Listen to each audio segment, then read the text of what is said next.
के नगर निकायों में जल्द ही लोकपाल की नियुक्ति की जा सकती है। राज्य वित्त आयोग ने इसकी अनुशंसा करते हुए कहा कि लोकपाल नहीं होने की वजह से कई प्रकार की समस्याएं आ रही हैं। लोकपाल की नियुक्ति से शिकायतों और समस्याओं के समाधान में आसानी होगी, साथ ही सरकार का राजस्व भी बढ़ेगा। ऐसे में जल्द ही सरकार इस दिशा में कार्य कर सकती है।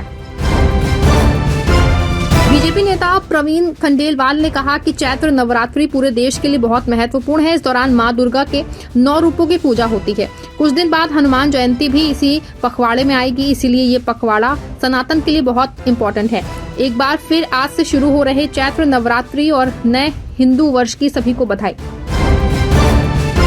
हिमाचल प्रदेश सरकार के मुख्य सचिव प्रबोध सक्सेना को 6 महीने का सेवा विस्तार मिल गया है। मुख्य सचिव प्रबोध को 6 महीने का सेवा विस्तार मिलने से अफसरशाही की राजनीति गर्मा गई है। हिमाचल के इतिहास में पहली बार किसी मुख्य सचिव को सेवा विस्तार मिला है। भारत सरकार से सेवा विस्तार लेने की फाइल प्रक्रिया पूरी तरीके से गुप्त रही है। दिल्ली में सत्ता में आने के बाद से भाजपा सरकार लगातार नए फैसले ले रही है। इस बीच खबर सामने आ रही है कि दिल्ली सरकार के 100 दिन के एजेंडे में नई दिल्ली नगर पालिका परिषद का आधुनिक लाइब्रेरी प्रोजेक्ट शामिल हो गया है। 14.6 करोड़ की लागत से बनने वाली इस लाइब्रेरी में 30,000 पुस्तकों के साथ 200 लोगों के बैठने की क्षमता वाला हॉल होगा। साथ ही 5 लाख से अधिक ई पुस्तकों की कैटलॉग भी उपलब्ध होगी। केंद्रीय मंत्री पीयूष गोयल मुंबई स्थित लोक कल्याण कार्यालय में जुड़ी पड़वा उत्सव में शामिल हुए। इस दौरान पीयूष गोयल ने सभी उत्तर मुंबई के निवासियों को नववर्ष की बहुत बधाई दी। इस दौरान उन्होंने कहा कि चुनाव जीतने के बाद ये पहला गुड़ी पड़वा का दिन है। ईश्वर से यही प्रार्थना करता हूं कि ये उत्तर मुंबई को और उत्तम बनाए।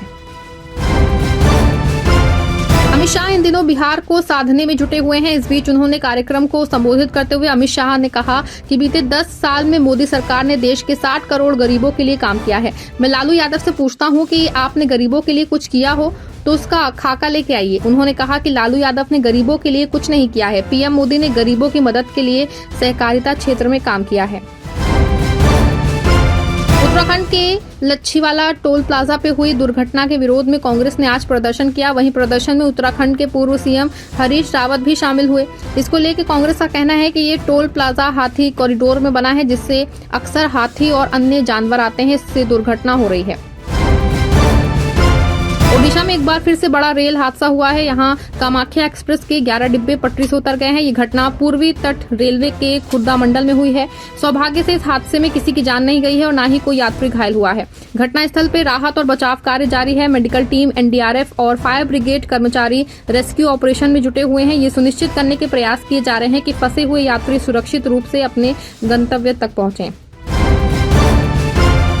आज हिंदू नववर्ष के मौके पर राजनेता बधाइयां दे रहे हैं। वहीं इस बीच मध्य प्रदेश के सीएम मोहन यादव हिंदू नववर्ष के अवसर पर उज्जैन पहुंचे। वहां पहुंचे उन्होंने धार्मिक और सांस्कृतिक दृष्टि से बेहद महत्वपूर्ण कार्यक्रमों में भाग लिया। सीएम ने सबसे पहले तारा घाट पे पहुंच के उगते सूर्य को अर्घ्य दिया और मां शिप्रा का पूजन अर्चन किया। इसी कड़ी में सीएम मोहन यादव ने सभी को बधाई दी। बिहार विधानसभा चुनाव को लेकर राज्य का सियासी पारा हाई चल रहा है। राजनेता एक दूसरे पे आरोप प्रत्यारोप लगा रहे हैं। इस बीच तेजस्वी यादव के बयान पे जेडीयू नेता राजीव रंजन प्रसाद ने अपनी प्रतिक्रिया दी है। उन्होंने कहा कि लंबी चौड़ी डींगे हाँकना उनकी आदत में शुमार हो चुका है, लेकिन बिहार को पिछले 20 वर्षों में नीतीश कुमार ने एक ऐसा राज्य बना दिया है जहाँ विकास की आज असीम संभावनाएं हैं। उन्होंने कहा कि बिहार आज गर्व के साथ कह सकता है कि बिहार का इतिहास भी गौरवशाली था और वर्तमान में भी गौरवशाली है।